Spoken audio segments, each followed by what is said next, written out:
Meus amigos, hoje é dia de São Paulo, na Libertadores. O São Paulo enfrenta o Tadjeres pela última rodada, valendo a liderança do grupo, pessoal. Isso mesmo. Se o São Paulo ganhar, ele vira líder. Se o jogo empatar ou tiver uma derrota, o Tadjeres se mantém líder. E, pessoal, isso vale tudo pro São Paulo, tá? Porque quem passa em primeiro na Libertadores tem a vantagem de decidir as oitavas de final em casa, né? Independente do adversário que pegar. E assim você também pega um adversário segundo colocado. Então, em tese, você pegaria mais fraco. Por que, que eu coloco em tese? Porque o Flamengo acabou de passar da fase de grupos e agora ele passou em segundo. Então, todo mundo que passar em primeiro corre o risco de enfrentar o Flamengo nas oitavas de final. Então, realmente vai ser uma Libertadores assim, muito difícil, principalmente agora nas oitavas. Eu ainda acho que vai ter brasileiros nas oitavas. Então, Palmeiras e Flamengo, São Paulo e Flamengo, Atlético Mineiro e Flamengo.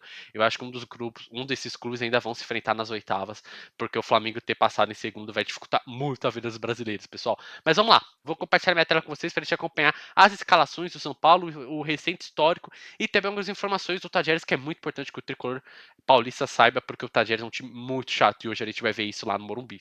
Bom, pessoal, então vamos lá agora abrir aqui o 365 Score, onde a gente vê esses dados melhores, né, pra gente poder conversar um pouco mais. E como a gente costuma começar, a gente olha o histórico dos times. Então, do São Paulo, os últimos 5 jogos, o São Paulo venceu o Vitória por 3-1, venceu o Cobressal na Libertadores por 3-1, foi aqui que ele garantiu a sua vaga nas oitavas de final. Inclusive, eu tô até deixando aqui no cardzinho para vocês verem o nosso pós desse jogo também, que foi um baita jogo do São Paulo, tá? Achei que o São Paulo jogou muito bem.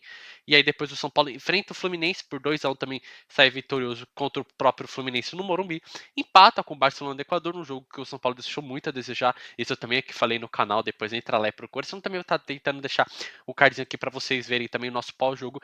E aí também o São Paulo enfrenta o Águia de Marabá pelo jogo de volta da Copa do Brasil. O São Paulo já tinha ganho de 3-1 lá no Pará. Então praticamente já tinha assinado a sua vaga e depois aqui no Morumbi só confirmou. Beleza, pessoal? Dos últimos 5 jogos, o São Paulo ganhou 4, empatou 1. Então o São Paulo tá numa fase muito boa, muito mesmo. Principalmente agora com o técnico Luiz Bieldi, que tá dando chance para alguns jogadores do São Paulo, como Galopo, o Michel Araújo, que tá tendo mais espaço. Esses jogadores acabavam com o Carpini não tendo muito espaço. Tanto que o Galopo era noticiado que ele poderia sair de São Paulo, né, pessoal? O Galopo poderia ter saído de São Paulo nessa época do Carpini. Então, realmente, o Bieldi tá sabendo usar muito esses jogadores. E eu acho que ele vai tá fazendo um bom proveito. Inclusive, hoje, se eu não me engano, existe a probabilidade de que o Galopo jogue também, viu, pessoal? O Galopo ou até mesmo o Nestor que a gente falou. Mas vamos lá, ó. Escalação do São Paulo.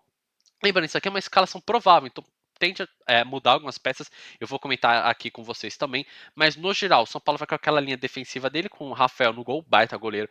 O Igor Vinícius e o Wellington nas laterais, dois laterais bons, medianos, assim, nada demais, mas também não são ruins. Alan Franco e Arboleda, uma zaga boa. E aqui no meio campo já vem algumas mudanças que eu gostaria de comentar para vocês. O Babadilho e o Alisson é a mais provável, porque os dois têm mais pique de jogo. Colocar o Luiz Gustavo no jogo seria um pouco ruim. O Luiz Gustavo ele é um pouco mais devagar, né, nessa fase da carreira. Então o São Paulo acredita no meio campo um pouco mais ágil. E aqui no lugar do Michel Araújo poderia entrar ou o Galopo ou o Nestor. Então não se surpreenda se ao invés do Michel Araújo vier o Nestor ou vier o Galopo. Na minha opinião, os três são muito bons. São três opções para o Zubildia trabalhar. E eu acho que qualquer um deles que entrar aqui para fazer esse terceiro homem de meio campo, ou até um armador um pouquinho mais para frente, vai jogar muita bola. Eu acho que hoje o jogo vai ser importante esse cara do meio campo aqui, esse meia, porque o jogo vai passar muito por ele, porque o Tadieres é um time muito chato defensivo, então vai passar muito jogo por esse cara. E eu confio no Michel Araújo, ou no Galopo, ou no Nestor. Mas a minha preferência seria o Galopo, com certeza. No ataque, pessoal, existe também, eu vou até baixar aqui, uma pequena probabilidade de que, no lugar do Caleri, que tá voltando agora de lesão, comece o Juan, e aí o Caleri entre o segundo tempo. Mas no geral seria Lucas de um lado, Luciano do outro e Juan. Se o Juan jogar, possivelmente ele possa colocar o Juan na ponta e o Luciano no ataque. Então, assim, o São Paulo tem muita opção de ataque para esse jogo, porque também acredito que o Ferreirinha possa ser titular. Então, o ataque do São Paulo está um pouco mais difícil de prever, mas uma coisa é certeza.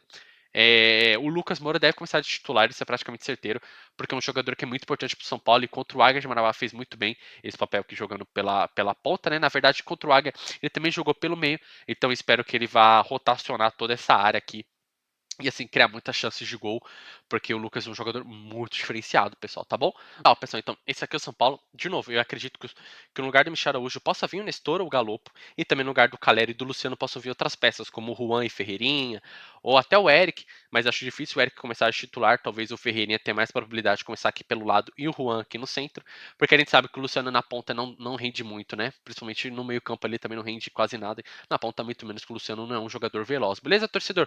No geral, esse é o São Paulo que eu acredito que vai para campo hoje. E, de novo, É um time muito chato, o Tadieres, mas eu acho que o São Paulo tem tudo pra vencer, jogando no Morumbi, então eu acredito na vitória do tricolor paulista, beleza? Pulando aqui pro Tadieres, pessoal, o Tadieres também tem um time muito bom, muito bem montado, muito bem estruturado. É um clube, entre aspas, assim, recente na Argentina, porque até 2018, 2019 ele brigava na segunda divisão, então ele voltou, ele veio pra primeira agora e tá com uma administração muito boa, um clube que tem vendido muitos jogadores pra fora, inclusive o Garro, que é jogador do Corinthians hoje, era do Tadieres, então o Tadieres tem vendido muitas peças assim, aqui para América e para fora também. Então é um time muito bem montado, um time muito bem financeiramente e vai dar uma dor de cabeça gigantesca para o São Paulo. No geral, eles vão com aquela mesma formação, aquele mesmo time que jogou lá o primeiro jogo na Argentina, quando o Tadieres venceu o São Paulo por 2-1.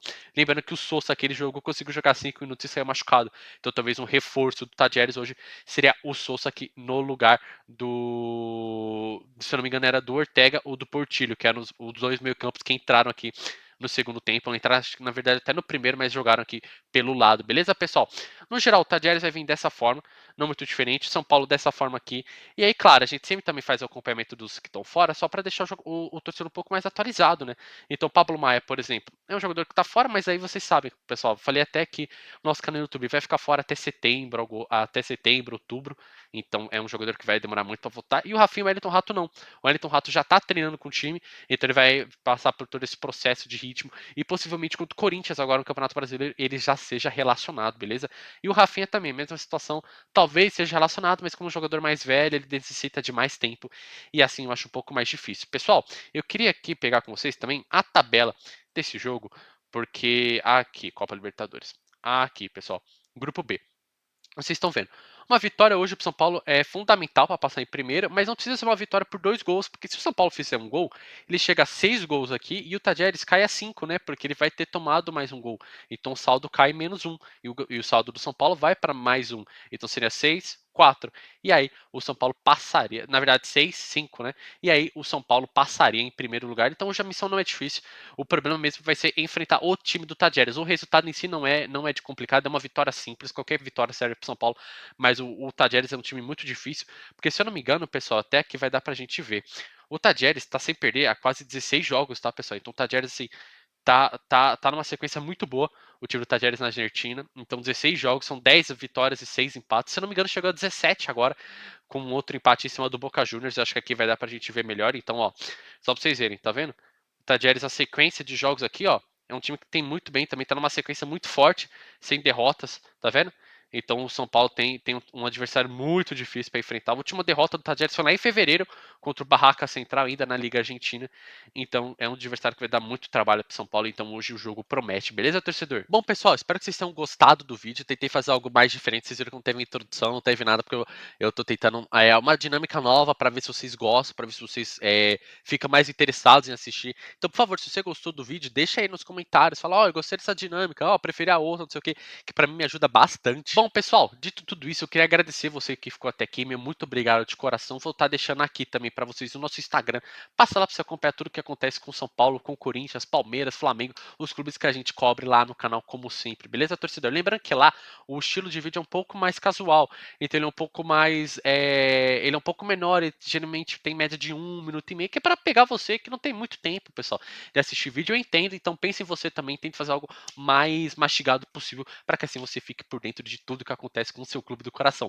Beleza? Então, por favor, pessoal, ficou até aqui. Muito obrigado novamente. E se você gostar do vídeo, não se esqueça de deixar o like, compartilhar, se inscrever no canal e também ativar o sino das notificações, porque isso é muito importante pra gente, pessoal. Porque assim o YouTube vai entender que vocês gostam do nosso vídeo. E aí ele vai compartilhar, ele vai divulgar esses vídeos novos para pessoas que, assim como você e assim como eu, são apaixonados pelo futebol. Beleza, pessoal? Muito obrigado, fiquem com Deus, até a próxima e fui!